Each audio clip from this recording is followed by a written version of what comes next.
নিৰ্দেশনাত আৰু মৰিগাঁও জিলা প্ৰশাসনৰ উদ্যোগত আজি 85 সংখ্যক মৃত্যু দিৱস উপলক্ষে দেশভক্তি দিৱসটি মৰিগাঁও জিলাত পালন কৰা হৈছে।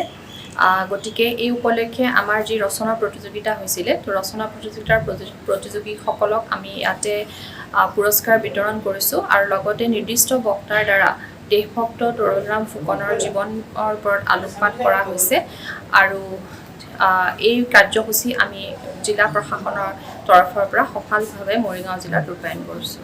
ধন্যবাদ।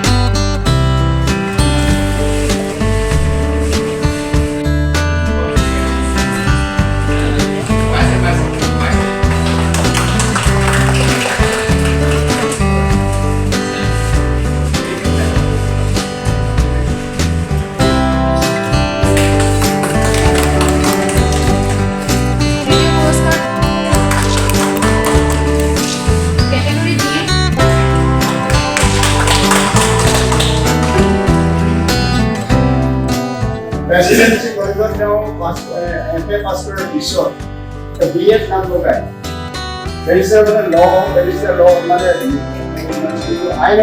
আইনৰ স্নাতক ডিগ্ৰী ল'বৰ কাৰণে তেওঁ লণ্ডনলৈ ওকালতি কৰাৰ পিছত 1911 চনলৈকে 1914 চনত আইৰণৰ গুৱাহাটী জীৱন পৰিকল্পনাত যথেষ্ট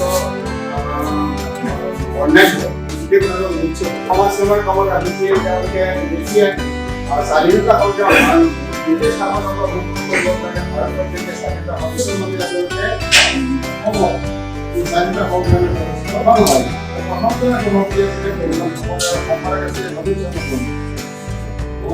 আমাৰ দেশৰ কাৰণে কাম কৰিব পাৰিব। তোমালোকে সকলোৱে জানে যে একেবাৰে নীল হৈ গৈছিলে। চন্দ্ৰশেখৰ যেতিয়া প্ৰধানমন্ত্ৰী আছিলে আমাৰ মেচিন পঢ়াব লগা হৈছিল, এনেকুৱা অৱস্থা আহিছিলে।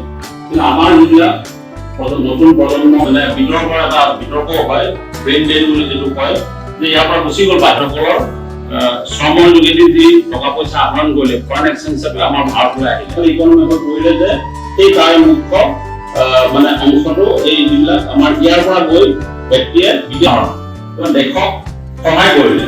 নিজৰ শ্ৰমৰ ইয়াতে দেশভক্তি, সেইটো নহয় নিজৰ কৰ্মৰ যোগেদি আমি দেশভক্তি পৰিচয় দিব পাৰোঁ।